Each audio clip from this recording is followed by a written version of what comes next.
बड़ा सुंदर श्लोक आचार्य भगवंत समंत्रभद्र स्वामी ने अपने रत्नकर्ण श्रावकाचार्य श्लोक में लिखा है। मोह तिमिराप हरणे दर्शन लाभादबाप्त संज्ञाना रागद्वेष निवृत्ते चरणम प्रतिपद्यते साधु। वो कहते हैं मोह रूपी तिमिर का अपहरण होने पर, मिथ्यात्व के मिट जाने पर, मोह तिमिरापहरणे, उससे क्या हुआ? उससे सम्यक ज्ञान भी हो गया, ज्ञान भी सम्यक ज्ञान हो गया। देखो, मिथ्या ज्ञान और सम्यक ज्ञान कोई आसमान से अलग से नहीं बनते हैं। जब तक मिथ्यात्व रहता है तो ज्ञान भी मिथ्या ज्ञान कहलाता है, और सम्यक दर्शन होते ही ज्ञान सम्यक ज्ञान हो जाता है। समझ में आ रहा है प्रकाश जी? गौतम गणधर स्वामी का ज्ञान तब तक मिथ्या ज्ञान था जब तक तीर्थंकर वर्धमान महावीर स्वामी के मंगलमय समोषण के मानस्तंभ का दर्शन, प्रभु का दर्शन नहीं हुआ। और दर्शन होते ही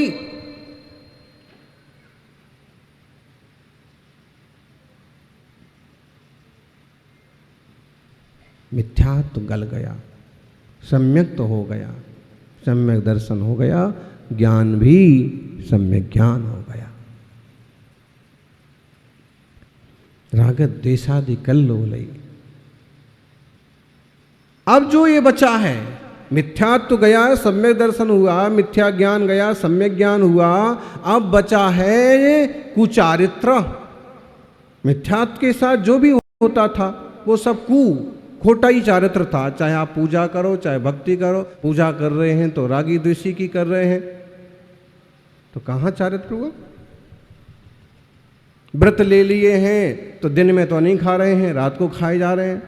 रोटी छोड़ दी है, आलू और कंद खाए जा रहे हैं। ये सही हो रहा था। लेकिन जैसे ही सम्यक दर्शन, सम्यक ज्ञान हुआ तो चारित्र का क्या होगा? बोलो ज्ञानी चंदू जी। सम्यक दर्शन, सम्यक ज्ञान होते ही सम्यक चारित्र क्या होता है क्षुल्लक जी? मोह तिमिरापहरणेश दर्शन लाभा दवाप्त संज्ञाना राग द्वेष निवृत्ति। अब ज्ञानी क्या कल्पना करता है कि ये तो ठीक है, अब ये राग द्वेष मोह कैसे मिटे? मोह तो चला गया, राग द्वेष भी कैसे मिटे? तो वह चारित्र को धारण करता है। आपको भी चारित्र धारण करना होगा। बिना चारित्र के चारित्र चक्रवर्ती कोई नहीं बनता।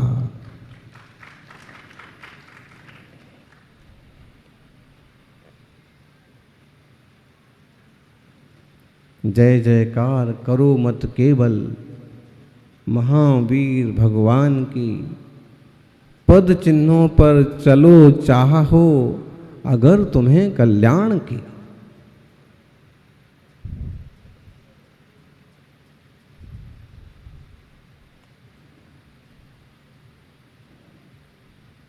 देखिए,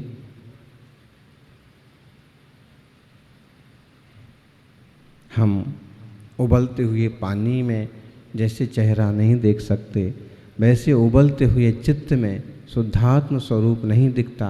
सच्चे मुनियों के दर्शन नहीं होते हैं। हम उबलना बंद करेंगे तो हमें साफ साफ दिखना चालू हो जाएगा।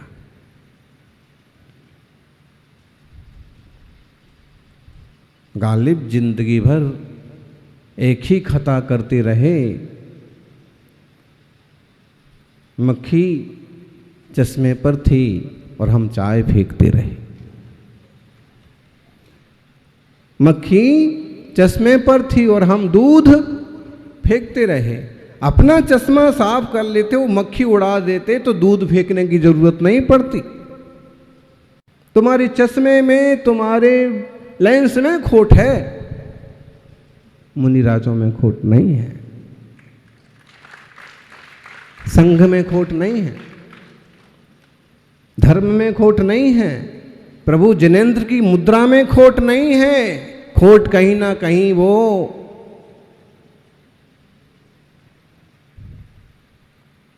आत्मार्थियों, बस यही खोट निकालने के लिए गुरुदेव चोट मारते रहते। बिना चोट की खोट निकलती निकलती, बोलो।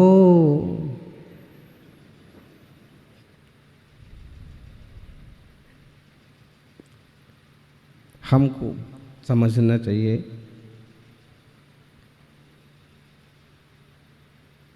एक एक खोट निकलती जाती है। सबसे पहले तो मिथ्यात्व की खोट निकलती और सम्यक दर्शन होता है, फिर सम्यक ज्ञान होता है, अज्ञान की खोट निकलती है। जो संशय विपर्य अनध्यावसाय था ना, वो भी मिट जाता है। और फिर धीरे धीरे चारित्र में से खोट निकलती है। निकलती है कि नहीं? निकलती है। गुटखा छूटता है धीरे धीरे, वापस चालू होता है, फिर छूटता है, फिर हिम्मत करते हैं, आखिर में छूट जाता है। रात्रि भोजन छूटता है, कंद मूल छूटता है, झंझट झगड़ा छूटता है। आप देखिएगा, कुछ लोग कल तक बहुत ज़्यादा उग्र थे, लेकिन धीरे धीरे धीरे धीरे वो क्या रखा है उग्रता में, अब वो झगड़ा ही नहीं करते। भाई ठीक है, तू 2 पैसे कम ले ले, 2 पैसे ज़्यादा ले ले, लेकिन झगड़ा मत कर। बार बार जिनवाणी का अभ्यास करते करते चित्त शांत होता है। सुनील सागर जी बोलेंगे सो होगा, ऐसा नहीं। जिनवाणी का अभ्यास जो भी करेगा, जिनवाणी का अमृत जो पिएगा, वो ही सहज शांत और आनंदित हो जाएगा। आप खुद ही स्वाध्याय करो। मुनिराज तो ऐसा है कि माँ के समान है, गेहूँ भी पीस लेगी, आटा भी गूंथ लेगी, रोटी भी बना देगी और दाल भी लगा लेगी, मसाले भी डाल देगी और बढ़िया घी चिपड़ चिपड़ के परोस भी। अब तुम ना मुंह में डाल के चबाओ तो इससे ज़्यादा दुर्भाग्य और क्या हो सकता। माँ ने तो पूरा कुछ कर दिया। गुरुदेव भी माँ की तरह होते हैं कि वो प्रवचन में इधर समय सार से कुछ लिया, उधर श्रावकाचार से कुछ लिया, उधर मूलाचार से कुछ लिया, वहाँ प्रथमान योग से कोई रस लिया, वहाँ कोई कर्णानुयोग से कोई नमक लिया और ठम मिला करके प्रवचन रूपी भोजन बना के तुम्हारे लिए परोस दिया।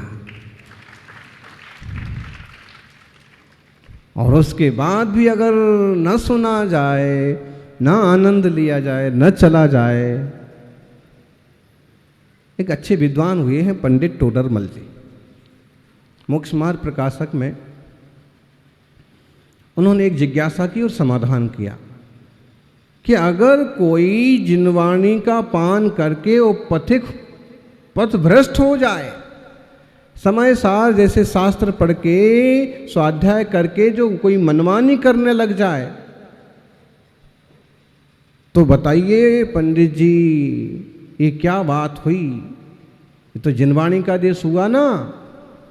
पंडित जी ने कहा ना, अगर गधा मिश्री खा के मर जाए, गधा अमृत पी के मर जाए, तो इसमें अमृत का दोष है क्या? गधा मिश्री खा के मर जाए तो इसमें मिश्री का दोष है क्या? इसमें तो गधे की अपनी ही योग्यता है। मिश्री तो मीठी होती है, अमृत तो जिलाने का काम करता है, और कोई मर जाए तो उसके भाग्य की महिमा हमसे तो कहने में आती, दुर्भाग्य की महिमा। घर के आंगन में कल्प वृक्ष आ जाए और फिर भी कोई सिर्फ पुकार ना पाए, सिर्फ मांग ना कर पाए,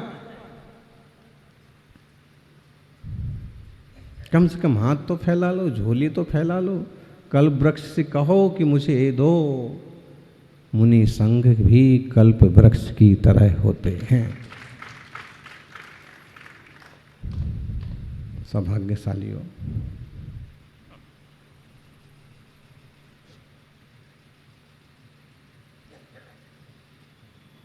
जिंदगी का बस एक ही उसूल है,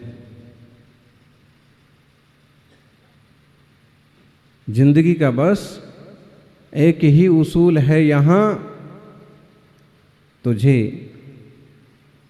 गिरना भी खुद है और संभलना भी खुद है। दूसरे क्या करेंगे? तुम्हारे कर्मों का फल तुम्हें भोगना है। इसलिए चित्त को शांत और सहज रखने का पुरुषार्थ कर। संसार की भागम भाग तो लगी हुई है। कई लोग तो आप लोगों के लिए सोचते होंगे कैसे लोग हैं, रोज रोज इतने सारे लोग प्रवचन में आ जाते हैं।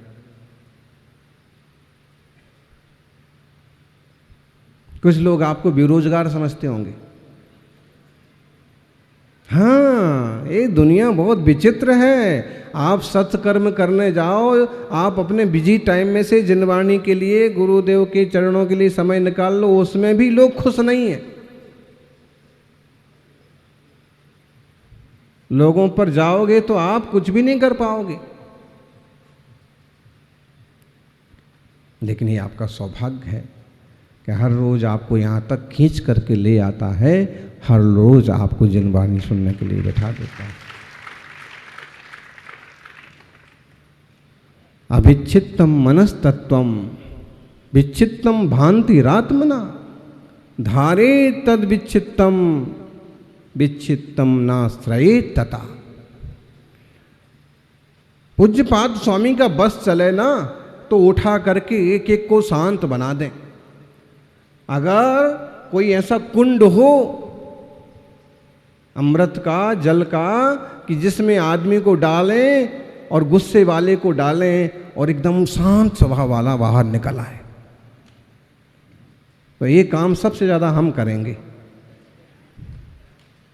एक एक को पकड़ पकड़ करके और दुखी आदमी को डालें और एकदम आनंदित आदमी बाहर निकल पड़े। होता है ना वो टीवी पे विज्ञापन में, एक काली औरत जो है लक्स साबुन लगाती है और गोरी हो जाती है।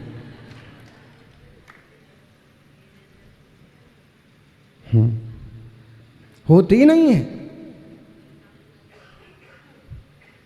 और एक और क्रीम वाली एडवर्टाइजर दीवालों पर चिपकी रहती। इतना आसान हो जाए ना इस आत्मा को शुद्ध करना, तब भी आचार्य भगवंतों ने जितना बना उतना श्रेष्ठतम देने की कोशिश की। बताइए कौन आपको इतना बोलेगा? अविक्षिप्तम मनस्तत्वम विक्षिप्तम भ्रांतिरात्मनः धारे तद विक्षिप्तम विक्षिप्तम नाश्रये तथा। जबरदस्त शब्दों का भी संयोजन है और भावनाएं। तो इसमें आचार्य देव कहते हैं अविक्षिप्तम मनः तत्वम, जो चित्त तुम्हारा शांत है ना वो ही तत्व है, वो ही अंतरात्मा है। और विच्छित्तम नाश्रये तथा, जो विच्छित्तपना है उसका आश्रय मत लो। कभी थोड़ी दो देर को आक्रोश आ जाए, गुस्सा आ जाए तो बस उसी में मत पड़े रहो, उससे अपने आप को उबारना भी सीखो। एक बार गुस्सा शुरू किया, सुबह से शाम तक भिड़े हुए हैं उसी में। जब तक मैं इसको हाथ पांव ना तोड़ दूं तब तक मैं शांत नहीं हो सकता। जब तक मैं इसे गाली ना ले लूं तब तक मैं नहीं। वो विक्षिप्तपना है। विक्षिप्त का मतलब क्या होता है? बोलो दादियों, दादाओ बोलो। विक्षिप्त मतलब पागल। गजब की बात कही। बोले अगर चित्त में खूब उथल पुथल चल रही है तो तुम विक्षिप्त हो। कौन कह सकता है? जो विक्षिप्त नहीं है वो ही ऐसा कह सकता है। आचार्य देव पूज्यपाद स्वामी विक्षिप्त नहीं है, तत्व निर्णय करके भेद विज्ञान करके परम शांत तत्व को उपलब्ध हैं। इसलिए वो अपने भक्तों को शिष्यों को संबोधित कर रहे हैं, विक्षिप्तम नाश्रयेत तथा, क्या विक्षिप्त पने का आश्रय मत करो, पागलपन का सहारा मत लो, फिजूल में अपने दिमाग को ज्यादा मत चलाओ। समय से जो होता जा रहा है सो देखते जाओ, चलते जाओ, करते जाओ। धारे तद अविक्षिप्तम, अविक्षिप्त दशा को स्वीकार करो। विक्षिप्तम नाश्रयेत ततः, विक्षिप्त को तो बिल्कुल छोड़ ही दो। पागलपन अच्छी चीज है कि बुरी चीज?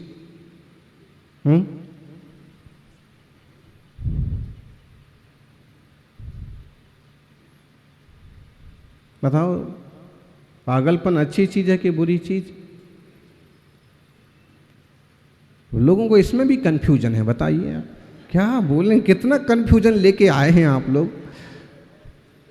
अरे किसी चीज में तो फाइनली बोलो आप, पागलपन अच्छी चीज नहीं है, पागलपन तो बुरी चीज है। पागल व्यक्ति जो है कुछ भी खा लेगा, कुछ भी कहीं भी पड़ जाएगा, कुछ भी बोलने लग जाएगा, माँ बाप को भी गाली देने लग जाएगा, को बस के नीचे जाके लेट जाएगा, जानवरों के बीच में घुस जाएगा, दिमाग ही ठिकाने पर नहीं है। और पागलों का इलाज कहाँ होता है? हाँ, 4 दिन पहले एक सज्जन कहने लगे कि हम आगरा जा रहे हैं।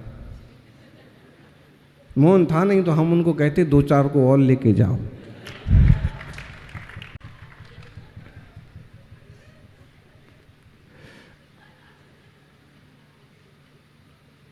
तो महाराज जी हम आपको पागल देखते हैं क्या?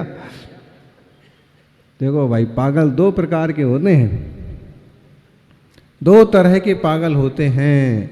एक तो विकारों में पागल, और कुछ ऐसे भी पागल होते हैं कि वो देव शास्त्र गुरु की आराधना में इतने तन्मय होते हैं कि गांव के लोग उसे पागल कहने लगते हैं। जबकि ये उसका पागलपन है ना, भक्ति पागलपन तक पहुंच जाना चाहिए। मतलब क्या? मतलब यह है कि जब तक हम स्वरूप को उपलब्ध ना हो जाएं, तब तक उसकी आराधना करने वालों की सेवा और उसके मार्ग बताने वाले शास्त्रों का हमें पूरी तरह से पारायण और अभ्यास करते रहना चाहिए। फिर गृहस्थी कौन चलाएगा? भाई गृहस्थी तो आपको ही चलाना है। लेकिन ये भी पक्का समझो कि जब मुंह मिला है तो दाना भी कहीं ना कहीं से मिल ही जाएगा। कहो घंटे भर को आप दुकान पर जाओ और प्रबंध हो जाए। ये जो लोग बैठते हैं सुबह से हैं, शुद्धि में भी चले जाते हैं, फिर स्वाध्याय में भी बैठ जाते हैं, फिर प्रवचन में भी आ जाते हैं, फिर चर्या में भी शामिल हो जाते हैं, फिर निकलते निकलते 1:30-2 तक बज जाते हैं, और 2 से 4-5 तक कुछ दुकान पर निकलता होगा। लेकिन फिर भी जितना चाहिए उतनी पूर्ति हो जाती है। सबका मंगल हो। जय बोलिए 24 तीर्थंकर भगवान की।